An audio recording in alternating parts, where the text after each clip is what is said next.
I'm Trina Antwin. I'm from Splatching Reserve.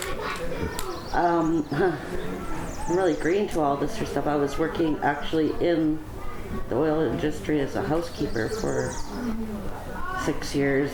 First out just locally in Edmonton, then out in Fort McMurray. Just before the fire came through, I quit.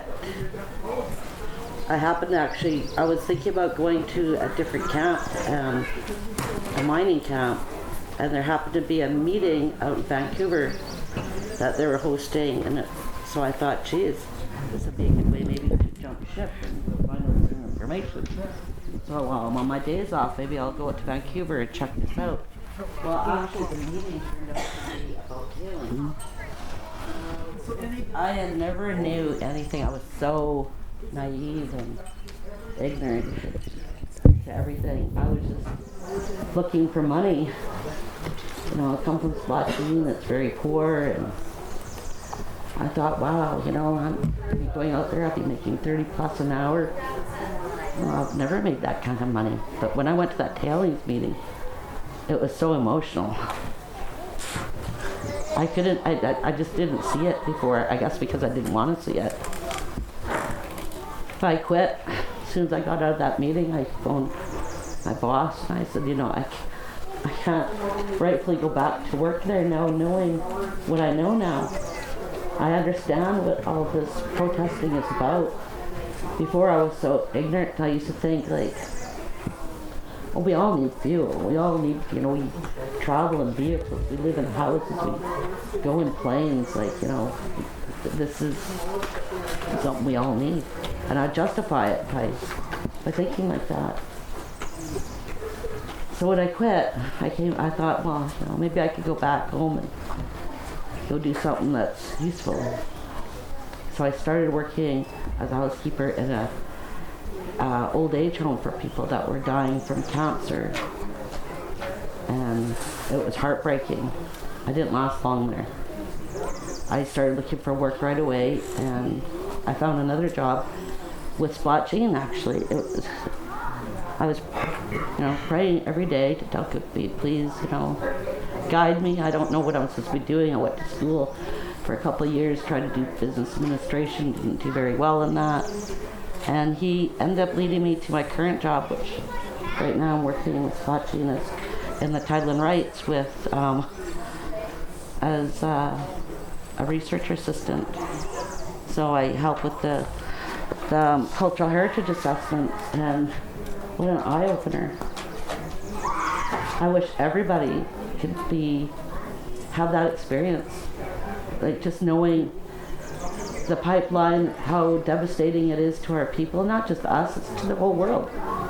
You know, I'm just looking here on the ground, I'm looking at our traditional medicine here.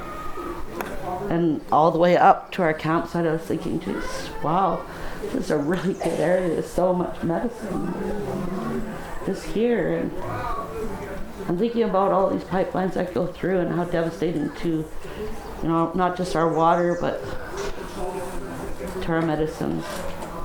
To our trees, everything, how significant it is. Water is our lifeblood.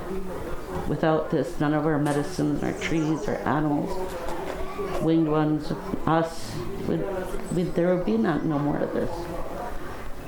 You know, just in our own territory with these roads that they're developing, you know, just in Secwepemc, that's where my people are from, my family comes from. My grandfather, he has his homestead there back when they dug up all those graves, and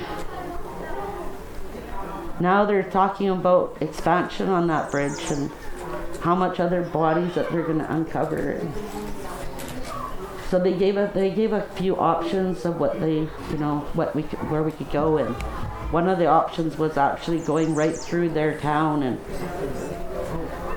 their houses, and I said, let's do that. If that's an option, let's do it.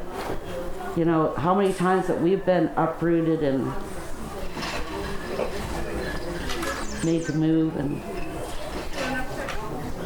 maybe they need to feel what it feels like to be displaced, take their home away.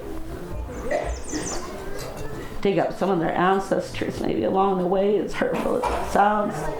Maybe it needs some people to feel that hurt that we have in our heart. And it's just, that's where it all started. You know, they just think that they can just put their railway tracks anywhere, their pipelines anywhere, their highways. Those are all on our trails, all these Trans-Canada highways and all these other highways. Those are all through our territories. Those are all our hereditary trails that our people used to use.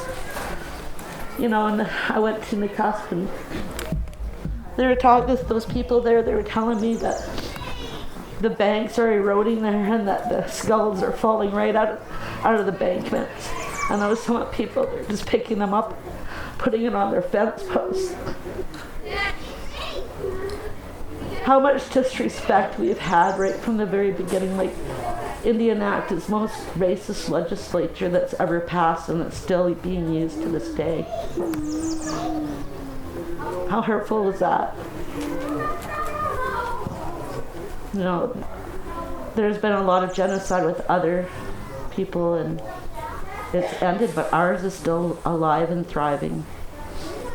I don't know what we can put in that declaration, because I'm just so naive still. But I like what this lady says by putting in Secwepemc. Like, that's so literal.